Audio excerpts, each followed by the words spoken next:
All right, guys. Welcome back to another review. I'm sorry this one took a little bit longer than normal. A lot of things have been going on for me in life and everything. So again, I'm very sorry. So in all in all, this is Tiny Tina's Wonderlands review, the game I just beat not long ago, on stream.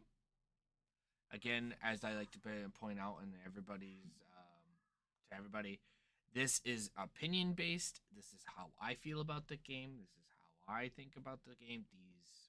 Typically I bring this up to pros and cons. So I always give up like three pros and typically three cons, and then I give my final verdict of the game. Hopefully you guys liked this.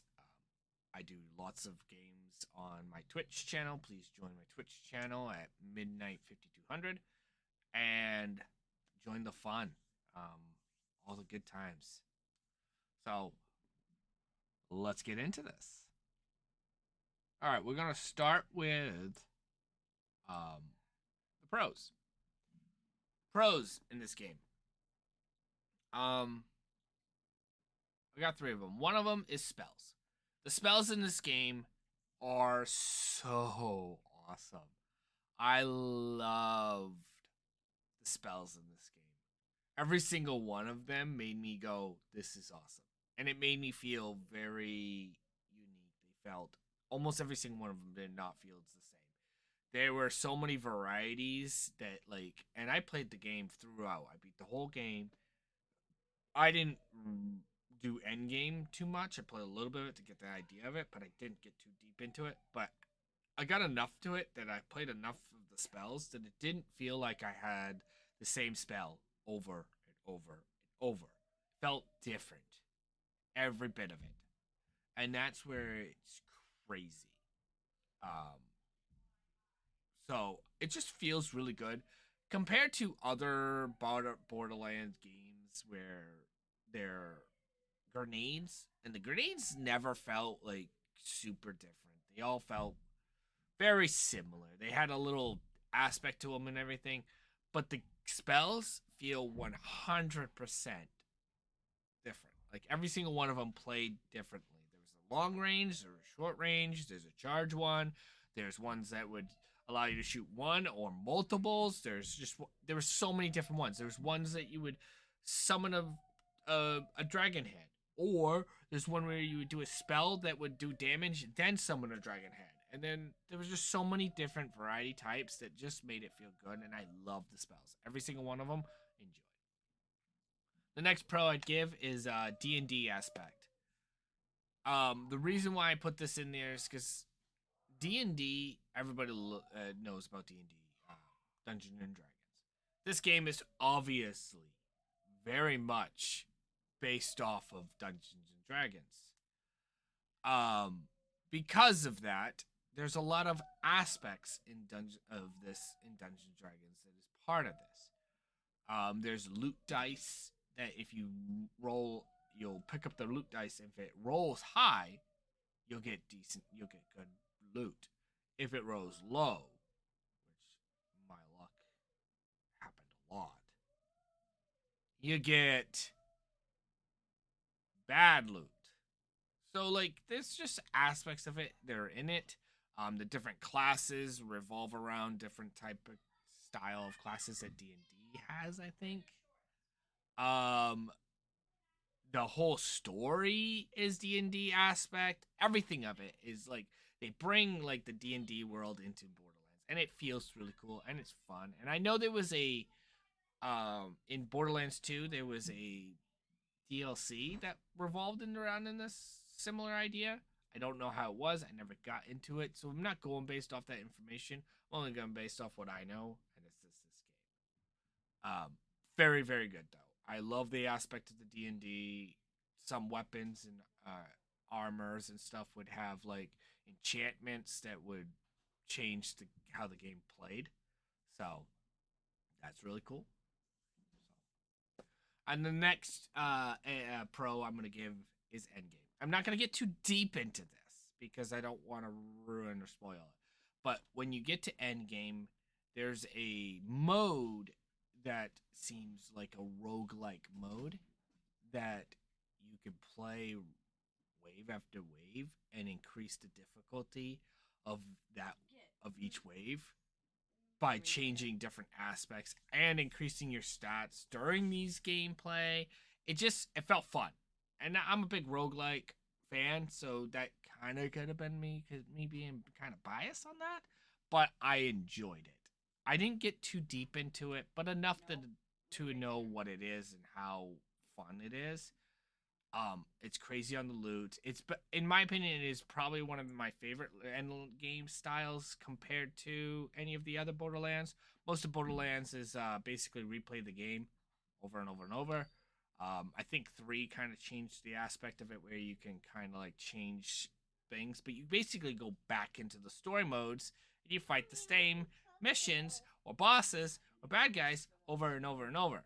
While this one does it differently, where you go into a randomly generated wave like match and you keep fighting, gaining loot, gaining these different type of shards, and it just feels great. So you don't have to keep going back through the story over and over and over, or fight the same bosses that you fought 50,000 times.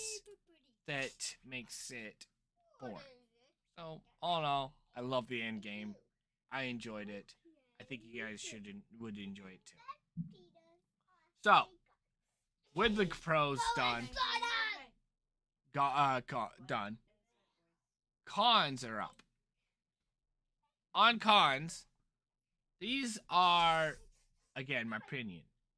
None of these cons are so bad that I hate the game. These are just basic cons that I just think that these are kind of a problems that I don't really like. One of the cons is the builds. I didn't feel like, compared to other Borderlands, and I'm not going to compare it to one because one's builds are terrible too, but compared to two, three, and even pre-sequel, this one's builds didn't feel like they were diverse at all. The game is based off you get one class in the beginning. You pick one class and it gives you one tree. Later on in the game, you will eventually be able to get another class that gives you now two trees. Now the trees are huge, and there's quite a bit of class points to put into it, but it doesn't feel like you can really diverse your build into different styles. Kind of feels like they're all pretty much gonna be the similar idea, no matter what you do. I'm guessing they were thinking because there's 7 classes in the game. Then I'm assuming that the subclass that you get to pick, because you could change that subclass multiple times. That subclass you get to pick changes your build a little bit, but I just don't feel like it was enough. I only played one style of a subclass because I never really changed it because I just wanted to play the game. I was enjoying it. But that still didn't make me feel like it made it go, oh my god, this makes it feel different. And maybe because I didn't play more than just that. That's the way it is. But again, while Borderlands 3 and 2 and pre-sequel, each character has their own type of class, and each character has 3 different trees into it. And you can build throughout the whole freaking thing however you want. And how you do it will change your build.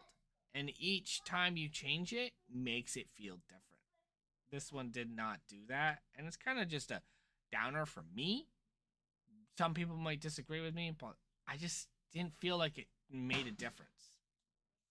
The next con is, it's so minute, but it is a thing I want to bring up. Is the story. The story doesn't feel that great. It feels like you're kind of like butterflying effect. You go to here, you go to there, you go to here, you go to here. There's really doesn't feel like there's a really much of a story until near the end of the game.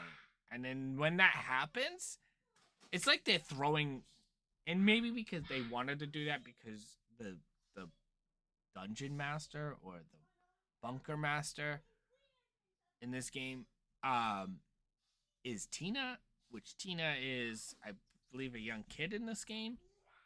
She's not the teenager from 3, so she's like the kid from 2. Um, her mind kind of gets pretty confused. So I'm assuming that maybe that's why they did it. I don't know. But either way, it just made it feel like they kind of threw plans throughout the whole story that kind of like, bleh, bleh. And at the end of the game, they kind of come up with it, but it's so near the end of the game, you just don't know. Like, it's like, boom, here, have a story. I'm like, oh, okay, thank you. The gameplay kind of like subsides this, but if you're looking for a story that makes you go, wow, doesn't feel like there's much there, in my opinion. The next con, this is probably the biggest con out of the group of the cons, is this repetitive. It's very repetitive. The story areas are not, or even the side story areas are not so much, but there's dungeons and like areas that are throughout the like board that you get to travel. It's like the open world ish board. And when you go into these, they pretty much feel all the same. In the beginning, it's okay. You know, you're just playing each dungeon, each encounter out in the world. No big deal. But about halfway to the end of the game, you kind of feel like, okay, it's pretty much the same, just different area. Like, it just doesn't feel any different. Oh, I gotta go to a dungeon. Play 4 different waves where you gotta kill 20 so people. Oh, okay. Go to the next area. Do the same thing. Oh, dungeon's over. Go to the next one. These are obviously optional, but to gain some extra stuff like loot or levels, it kind of makes it like if you're a person like me that likes to kind of have fun with it and play it. Well, this game, I did it, and it feels like after a while, I'm like, okay, I've done this 20 times already. This is about boring. It just doesn't feel great. It doesn't feel so fun after a while because it's just the same feeling. All in all, that's just the biggest thing. Again, these are small cons. These are just the small things I would say these are problems. I don't think they're too bad to the point where I would hate upon it and they shouldn't be in the game so bad about it. Because, with this said, guys, with my verdict, I give this Tiny Tina's Wonderland a 9 out of a 10. That is a very good score. This game is a must buy. If you haven't picked it up at this point in time, I suggest 100% pick this game up. There are so many fun aspects to it. There are so many different things. Customization on your characters way more diverse because in the other ones the characters are set in their way. This way you can change him to whoever you want, whatever, or them, whoever. But the game just really has that customization. The character, the different classes are cool. I just wish there was a little more diverse in the builds, but still in all, still really good. End game, phenomenal, enjoyable.